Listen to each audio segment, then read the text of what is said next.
Hey everybody, I am getting ready to do my next big painting. This one's going to be another Pendulum Pour.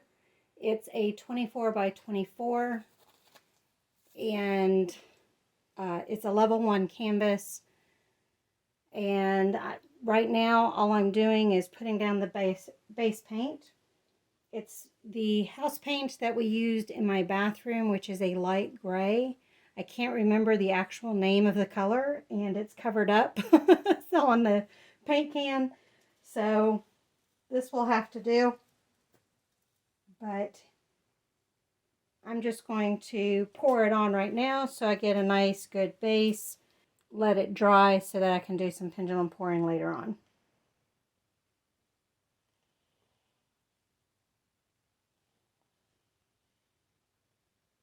Oh, I might not have enough. That's all right. I can do some more.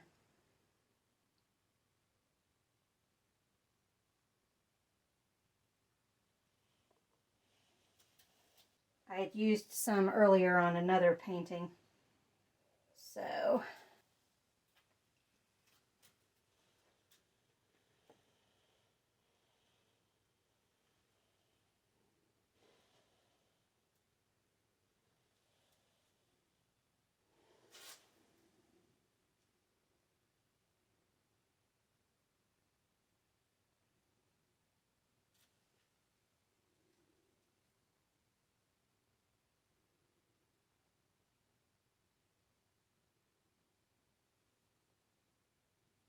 okay, that should be more than enough. Let's go ahead and blow it out.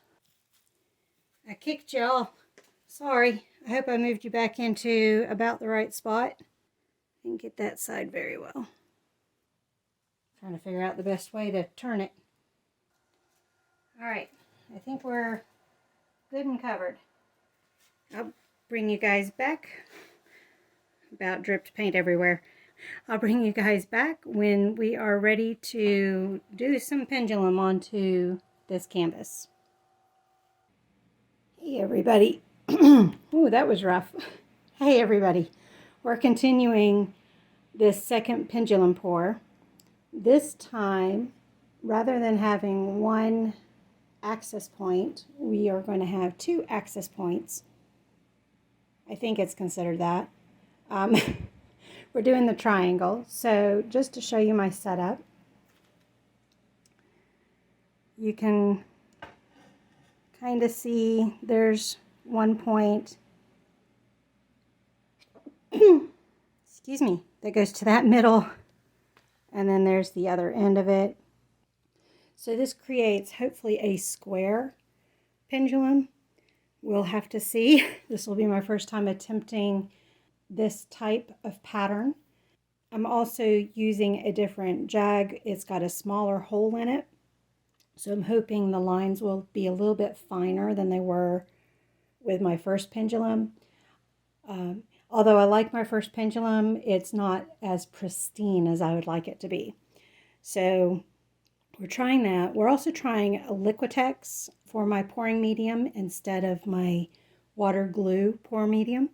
Now, I have watched enough videos now to have seen that they recommend oil paint for the most pristine lines and everything, for the flow to be so good and all that kind of stuff. We're going to see how the Liquitex does for me and kind of go from there. I haven't had the best luck with house paint, as you guys know, so I'm trying to avoid that. So, I've got everything set up. This is actually house paint that's on this square canvas. It's a 24 by 24, I believe. I'll double check that when I do the editing. And I'm going to try to keep all the paint on the canvas itself. We'll have to see how that works out. But usually the first line or two is a little wonky and then it gets itself straightened out. I'm going to try not to push it too hard because I do want the canvas to catch the paint, the majority of the paint for this pattern, and we'll kind of go from there. There's other times where you want it to go off screen, but this one I think I want to keep it all on the canvas, so we'll see. The other thing to let you know is that the paint is Go Tidal glossy acrylic paint, and this is Persian blue. So there's the tube, and I put the whole thing in. I figure if we've got leftover, we've got leftover, but at least I know I've got enough paint. I'd rather have too much paint than not enough and not be able to finish the pattern. It says that there is no color shift between the wet and the dry paint.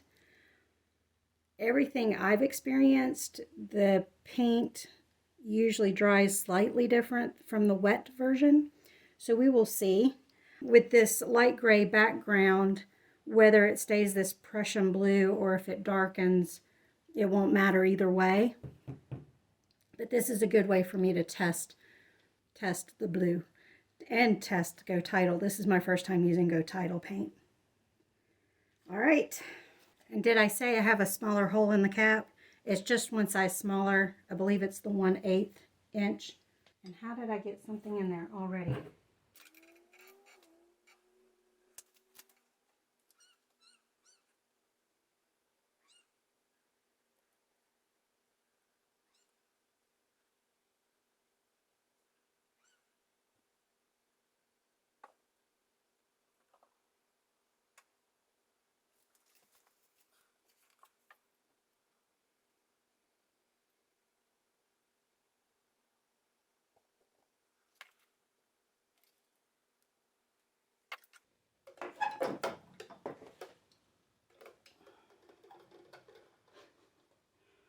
Well, I messed up the catch.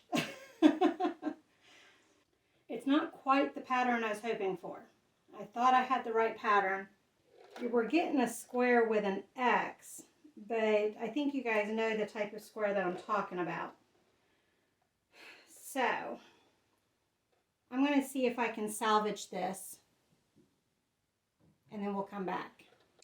Okay, before I bring the canvas over, which I'd probably be safe. It looks like it stopped dripping, but just to play it safe, I've cleaned off the canvas. The sides are still messy. I'll just sell it at a reduced rate if I'm successful. And I brought the 2 points that were out wide in closer. I used zip ties to tie them equally apart a little bit closer. And then I needed to adjust the height of the string because that brought it up some, so I lowered it a little bit. Also, I think I need to do more of a circle. So we're going to try those adjustments and see how we do. Oh, and there's a drop. I knew I'd get in trouble. We're going to leave that one little drop right there.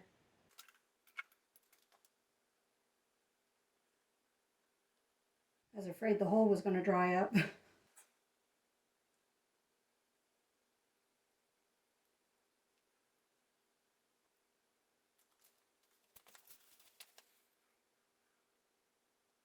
Got a bit of a blob right there. Oh, and another one right there. So it's not quite a smooth drip.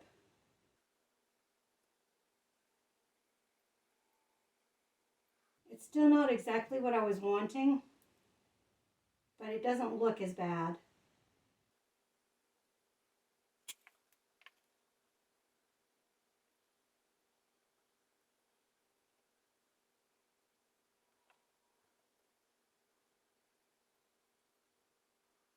I'm wanting to fill in that one strip before I stop it.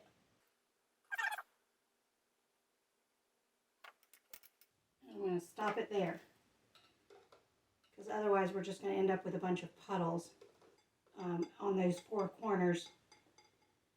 So I'm going to let it dry and see what I think of it and kind of go from there.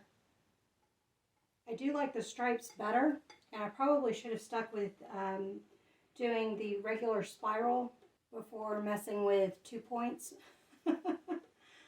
But we'll see. We'll see how this works.